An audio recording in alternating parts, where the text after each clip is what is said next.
wabarakatuh. Perkenalkan, nama saya Nur Azani Aksa, Prodi Manajemen Pendidikan Islam, kelompok 5, semester 2. Di video ini, saya akan menjelaskan materi tentang tahara yang terdiri dari 3 sub pembahasan. Yang pertama yaitu pengertian tahara dan keutamaannya, dan yang kedua yaitu macam-macam air dan pembagiannya. Yang ketiga, macam-macam najis dan tingkatannya.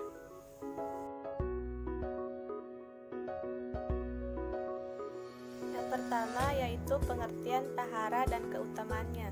Menurut bahasa atau etimologi, tahara berasal dari kata tahara, tahura, yang berarti bersih, suci, atau terbebas dari kotoran, baik indrawi seperti air seni atau kencing, ataupun maknawi seperti aib dan maksiat. Sementara menurut istilah, tahara ialah bersuci untuk menghilangkan segala macam najis dan hadas yang melekat pada tubuh ataupun pakaian, baik dengan air ataupun tanah, agar dapat melaksanakan ibadah. Bersuci dari najis dapat dilakukan dengan cara menghilangkan najis dari tempat melekatnya. Sedangkan bersuci dari hadas dilakukan dengan mandi, berwudu ataupun tayamum. Tahara atau bersuci lahiriah dan batiniah adalah sesuatu yang amat dipentingkan dalam ajaran Islam.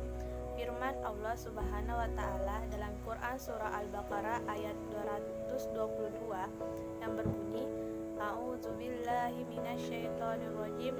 Bismillahirrahmanirrahim. Innallaha yuhibbut tawwabin wa yuhibbul mutatahhirin. Yang artinya, sungguh Allah menyukai orang yang taubat dan menyukai orang menyucikan diri. Selain sifatnya yang wajib, tahara mempunyai keutamaan di sisi Allah Subhanahu wa taala, dan dalam kaitannya sebagai salah satu amal ibadah yang amat disukai Allah Subhanahu wa taala. Keutamaannya yaitu, yang pertama, Allah menyukai orang-orang yang menyucikan dirinya. Yang kedua, mendapatkan ganjaran surga. Yang ketiga, termasuk orang yang beruntung. Yang keempat, baik untuk dirinya sendiri. Yang kelima, separuh keimanan. Rasulullah Shallallahu Alaihi Wasallam bersabda, bersuci adalah separuh keimanan. Yang terakhir yaitu kuncinya salat adalah dengan bertahara.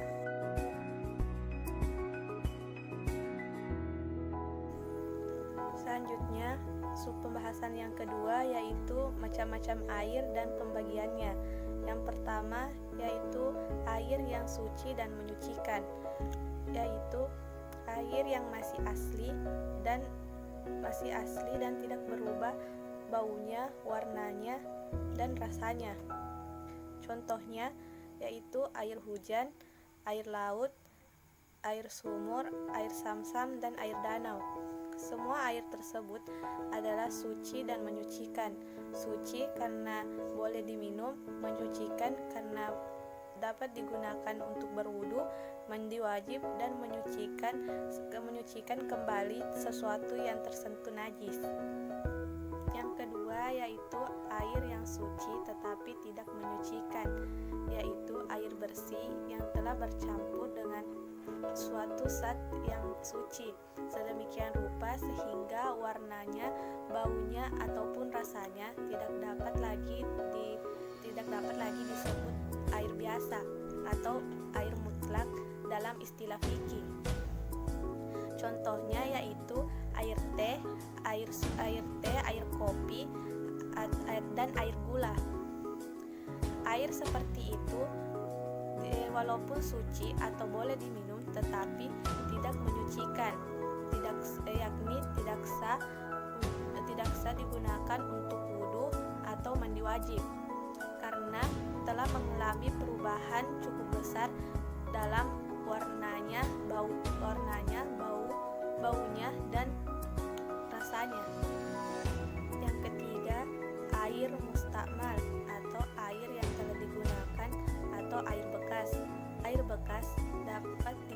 boleh digunakan untuk berwudu sepanjang air itu tidak berubah warna dan baunya. Yang keempat, air yang tersentuh benda atau zat najis. Air seperti ini banyak atau sedikit tetap dinilai suci dan menyucikan selama tidak rusak salah satu dari ketiga sifat asli,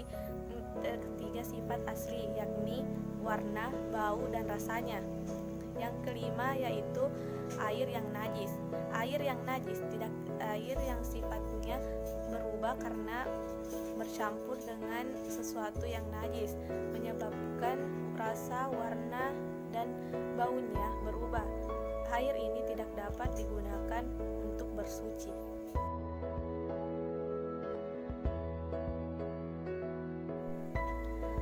Selanjutnya, pembahasan yang ketiga yaitu macam-macam najis dan tingkatannya. Yang pertama yaitu najis mughalazah atau besar. Najis yaitu najis anjing. Benda yang terkena najis ini hendaklah dibasuh 7 kali, 1 kali diantaranya dibasuh dengan air yang dicampur dengan tanah. Sabda Rasulullah SAW yang artinya cara mencuci bejana seorang dari kamu apabila dijilat anjing hendaklah dibasuh 7 kali, salah satunya hendaklah dicampur dengan tanah. Riwayat Muslim. Yang kedua yaitu najis mukaffafah atau ringan. Misalnya kencing anak laki-laki yang belum memakan makanan selain ASI.